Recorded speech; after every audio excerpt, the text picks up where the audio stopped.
Hello everyone, welcome to my channel economics and statistics. So पिछली video में हमने discuss किया था कि प्राइस इलास्टिसिटी क्या होती है, यानी कि इलास्टिसिटी ऑफ डिमांड होता क्या है और कैसे कैलकुलेट करते हैं। उसकी दो ऑब्जर्वेशन थी। हमने पहले ही ऑब्ज़र्व किया था कि जो वैल्यू हमारी आती है वो हमारी एब्सोल्यूट होती है, यानी कि वैल्यू जो ओरिजिनल आ रही है वो तो हमारी नेगेटिव ही आ रही है, पर हम उसे एब्सोल्यूट में ले रहे हैं, यानी पॉजिटिव ही कंसिडर करके चल रहे हैं, क्योंकि उनके नेगेटिव रिलेशन होने की वजह से वैल्यू हमेशा नेगेटिव ही देगा वो, इसलिए हम उसे एब्सोल्यूट लेते हैं फॉर कंसिडरेशन। नेक्स्ट ऑब्जर्वेशन ये है कि जो इलास्टिसिटी ऑफ डिमांड है वो अफेक्ट होती है परसेंटेज चेंज से। हमें ये पता है कि जो प्राइस इलास्टिसिटी है उसे कोई फ़र्क नहीं पड़ता कि एब्सोल्यूट कितनी डिमांड में या प्राइस में एब्सोल्यूट कितना चेंज आया, उसका कोई फ़र्क इस पे नहीं पड़ेगा। पर जो परसेंटेज चेंज आया है कि कितना चेंज आया है परसेंटेज में, उससे इसको फ़र्क पड़ेगा, यानी इलास्टिसिटी को फ़र्क पड़ेगा अगर उसके परसेंटेज में चेंज आता है। लाइक ये जो इलस्ट्रेशन हमने देखी दो ऊपर पिछली वीडियो हमने डिस्कस किया था, उसमें जो change in like quantity demanded और ये जो चेंज इन प्राइस, जैसे कि अगर हम वैसे भी देखें, अगर इलस्ट्रेशन नहीं भी देखा आपने तो नॉर्मली अगर हम देखें चेंज इन क्वांटिटी डिमांडेड जो है वो 1 से हुआ था और चेंज इन प्राइस हमारा 2 से हुआ है, राइट। सो हाउएवर पर जो प्राइस है, प्राइस इलास्टिसिटी है इलस्ट्रेशन 1 में वो हमारी लाइक -1 आई थी पॉइंट समथिंग एट, जो डिफरेंट है सेकंड में जो हमारी आई -0.8 से। ये इसलिए हुआ क्योंकि इलस्ट्रेशन जो हमने पहले करी थी, फर्स्ट क्वेश्चन जो हमने करा था, उसमें जो चेंज आया था डिमांड में 25% था और प्राइस में 20% का, और सेकंड में जो हमने पढ़ा था उसमें 20% का आया था और 25% का आया था। इसलिए लाइक एक तरह से हम कह सकते हैं परसेंटेज में अगर चेंज आ रहा है तो इलास्टिसिटी में फ़र्क पड़ेगा, राइट। और इलास्टिसिटी जो है ये वो यूनिट फ्री होती है, क्योंकि जो कोफिशिएंट होता है प्राइस इलास्टिसिटी का और डिमांड का, वो एक प्योर नंबर, एक नंबर ही होता है, और प्राइस या क्वांटिटी कितनी है इसका उससे कोई लेना देना है, क्योंकि हम तो परसेंटेज कैलकुलेट कर रहे हैं। यानी कि इलास्टिसिटी नहीं फ़र्क पड़ रहा उसे क्वांटिटी डिमांडेड किलोग्राम्स में मेजर कर रहे हैं हम, या प्राइस को डॉलर में कर रहे हैं, रुपीज़ में कर रहे हैं, उससे कोई फ़र्क नहीं पड़ता। उससे सिर्फ फ़र्क पड़ता है कि कितना परसेंटेज चेंज आया है प्राइस में और क्वांटिटी में। नेक्स्ट हम डिस्कस करते हैं degree of elasticity of demand, like किस डिग्री से हम हमारी जो है इलास्टिक है डिमांड। सो जब भी हम कोई प्राइस, अब अगर जैसे प्राइस जो है अलग अलग कमोडिटी के अलग अलग होते हैं, जो क्वांटिटी डिमांडेड है वो अलग अलग होती है, तो हम एक एग्ज़ाम्पल ले रहे हैं कि डिमांड मेडिसिन की और नीडल की respond very less to change, like उनके अंदर चेंज कम ही आएगा, लाइक एसी और डीवीडी प्लेयर में ज़्यादा आएगा। सो डिग्री ऑफ रिस्पॉन्सिवनेस, यानी कि चेंज कह सकते हैं, responsiveness of quantity demanded to a change in price, की प्राइस के चेंज होने से डिमांड में कितना चेंज आ रहा है, ये डिफ़र करता है।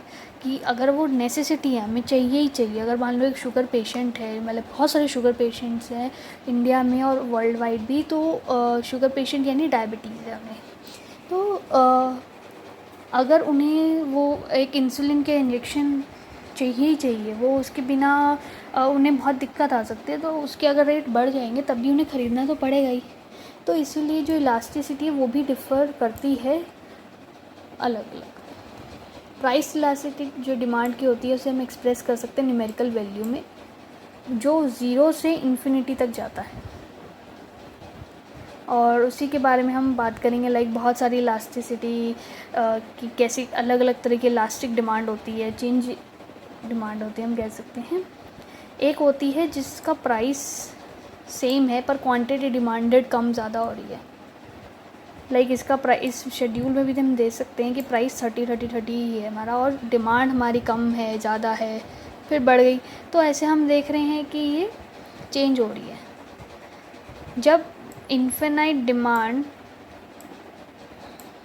है उसी प्राइस पे तो जो डिमांड होती है become zero with a slight rise in price, मतलब उसका डिमांड कुछ ऐसा ख़ास पड़ेगा नहीं अगर उसका प्राइस हल्का सा ही बढ़ जाएगा। जो डिमांड होती है for such a commodity is said to be perfectly, तो इसे परफेक्टली इलास्टिक कहते हैं क्योंकि इस टाइम पे इलास्टिसिटी ऑफ डिमांड हमारी इन्फिनिटी हो जाती है। Why infinity? अब इलास्टिसिटी ऑफ डिमांड निकालने के लिए अगर मैं हमारा जो फॉर्मूला था change in quantity upon change in price multiply by price original price upon original quantity, अगर मैं बात करूँ डिनोमिनेटर में ये जो चेंज इन प्राइस है, प्राइस तो चेंज ही नहीं हो रहा तो ये तो ज़ीरो हो गया।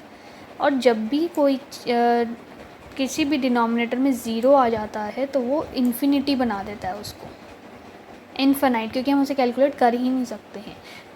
सो इस टाइम पे इलास्टिसिटी ऑफ डिमांड जो है हमारा इन्फिनिटी हो जाएगा। कभी नहीं याद आ रहा कि कैसे करना है, कैसे हम याद करें, तो हम इस तरीके से याद कर सकते हैं कि जो इलास्टिसिटी ऑफ डिमांड है वो इन्फिनिटी क्यों हो जाएगी, क्योंकि प्राइस तो चेंज ही नहीं हो रहा है, वो तो कांस्टेंट है, इसी वजह से ये इन्फिनिटी होता है और इसे परफेक्टली इलास्टिक कहते हैं बिकॉज प्राइस का कोई इफ़ेक्ट नहीं पड़ रहा डिमांड पे। प्राइस अगर हल्का सा बढ़ भी जाएगा तब भी उस पर कोई इफ़ेक्ट नहीं पड़ेगा। परफेक्टली इनइलास्टिक होता है यानी कि डिमांड वही है, चाहे प्राइस कम करो चाहे ज़्यादा करो, डिमांड तो उतनी ही है। डिमांड में कोई चेंज नहीं आ रहा है तो हमारा ईडी जो है वो ज़ीरो होगा। क्यों?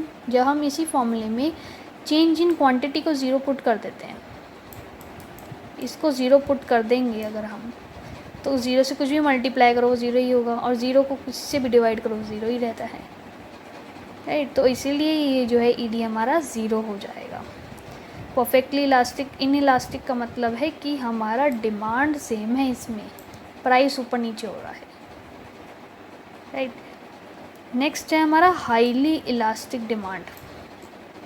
हाईली इलास्टिक डिमांड का मतलब होता है जब percentage change in quantity demanded ज़्यादा है, मतलब डिमांड में ज़्यादा चेंज आ रहा है एज़ कम्पेयर टू प्राइस। जैसे हम एरो को भी देख सकते हैं, ये एरो कुछ ज़्यादा एक्सटेंडेड है डिमांड में और ये थोड़ा कम है एक्सटेंडेड, मतलब ये कम से गिर रहा है या ज़्यादा से बढ़ रहा है। फॉर एग्ज़ाम्पल ये 10% से बढ़ रहा है और ये 20% से वो 10% से कम हो रहा है और ये 20% से बढ़ रहा है, तो यानी कि जो परसेंटेज चेंज इन डिमांड है वो ज़्यादा है as compare to percentage change in price. तो इस कंडीशन में जब हमारा न्यूमरेटर हमारा बड़ा होता है और डिनोमिनेटर छोटा होता है तो हमारा आंसर हमेशा 1 से बड़ा ही आता है। फॉर एग्ज़ाम्पल अगर मैं 2/1 लेती हूँ तो मेरा आंसर आता है 2 विच इज़ लाइक 1 से बड़ा है, और अगर मैं ऐसी 5/4 भी ले लेती हूँ तब भी वो 1 से बड़ा ही आएगा। इसीलिए जब भी न्यूमरेटर बड़ा हो जाता है तो वो 1 से बड़ा आता है आंसर, तो इसीलिए उन्होंने बोला है कि ईडी 1 से बड़ा होएगा और ये हाईली इलास्टिक डिमांड है। हाईली इलास्टिक यानी कि थोड़ा सा प्राइस में चेंज आने से डिमांड में बहुत बड़ा चेंज आ रहा है, तो ये बहुत ज़्यादा इलास्टिक है।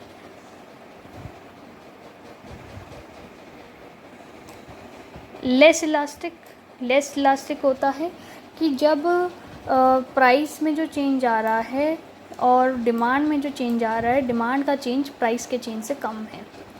एरो देख सकते हैं हम, जैसे मान लो यहाँ 10% का प्राइस इन्होंने कम किया, राइट, तो डिमांड जो है 5% ही बढ़ी, हमारी डिमांड 5% ही बढ़ी। तो ये एक ऐसी कंडीशन है जिसमें हमारा जो इनके बीच का डिमांड जो इंक्रीज़ हो रही है वो कम परसेंटेज से हो रही है एज़ कम्पेयर टू जितना प्राइस कम हो गया। तो अब इस कंडीशन में जो हमारा फॉर्मूला था ये वाला, इसमें चेंज इन प्राइस हमारा ज़्यादा है। अब जब डिनोमिनेटर ज़्यादा बड़ा होता है तो हमारा आंसर 1 से छोटा आता है, जैसे हम 1/2 लें, राइट।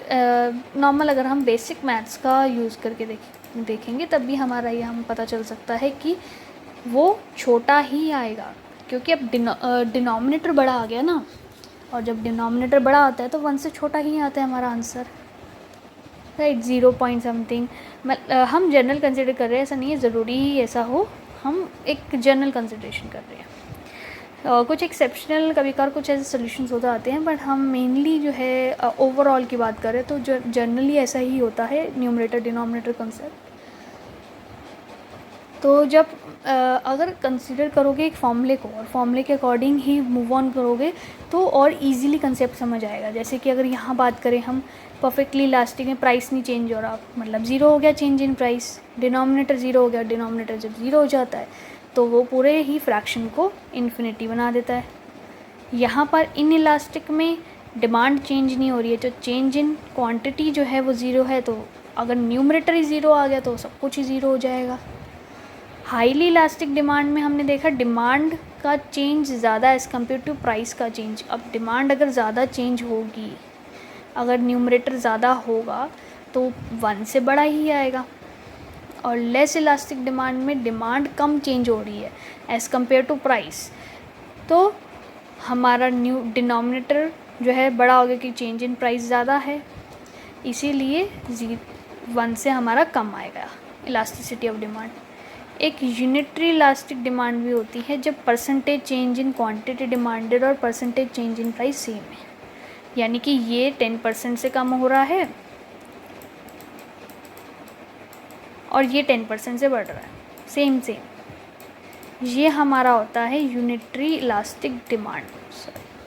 कि ये हमारा क्या होता है यूनिटरी इलास्टिक डिमांड, जिसमें दोनों ही सेम परसेंटेज से कम बढ़ रही है और इसका एक रेक्टेंगुलर हाइपरबोला बनता है, या हाइपरबोले बोल देते हैं इसका प्रोनाउंसिएशन, रेक्टेंगुलर हाइपरबोला बनता है। ठीक है, इस कर्व को हम ये बोलते हैं। इधर तक हमने काफ़ी पढ़ा कि अलग अलग इलास्टिसिटी ऑफ डिमांड कैसे होती है। उन्होंने कुछ कंसिडर लिया commodities like scooter, refrigerator etcetera have unitary elastic demand. इन कुछ ऐसी कमोडिटी है जिनकी यूनिटरी इलास्टिक डिमांड ही रहती है कि जितना उनमें हम प्राइस कम करेंगे उतना ही डिमांड बढ़ जाएगी, राइट। सो एक क्विक रिवीजन के तौर पे अगर हम करना चाहें तो ये बहुत इम्पॉर्टेंट है, ये बहुत हेल्पफुल भी है। ये टेबल बहुत ज़्यादा हेल्पफुल भी है क्योंकि टेबल और डायग्राम, क्योंकि हमें सब कुछ इसमें समझ आ रहा है। परफेक्टली इलास्टिक यानी कि जहाँ हमारा प्राइस में कोई चेंज नहीं आ रहा था, डिमांड इन्फिनाइट थी, तो हमारा प्राइस में चेंज नहीं आ रहा तो वो इन्फिनिटी देगा मेरे को आंसर। और अगर प्राइस में चेंज नहीं आ रहा है तो मेरा कैसे बनेगा, parallel to X, horizontal line बनेगी, क्योंकि प्राइस में तो चेंज ही नहीं है ना। और परफेक्टली इनइलास्टिक में ज़ीरो, बिकॉज क्वांटिटी डिमांडेड में चेंज नहीं है, तो न्यूमरेटर हमारा ज़ीरो हो गया, तो पूरा कुछ पूरा ज़ीरो। सेम डिमांड सारे प्राइसेस पे, तो ये हमारा ये vertical line parallel to Y, because हमारा क्वांटिटी डिमांड में कोई चेंज नहीं आ रहा। हाईली इलास्टिक होता है जिसमें हमारा डिमांड ज़्यादा चेंज हो रहा है एज़ कम्पेयर टू प्राइस में जितना चेंज आया है, तो वो 1 से बढ़ा देगा क्योंकि न्यूमरेटर बड़ा हो गया है हमारा।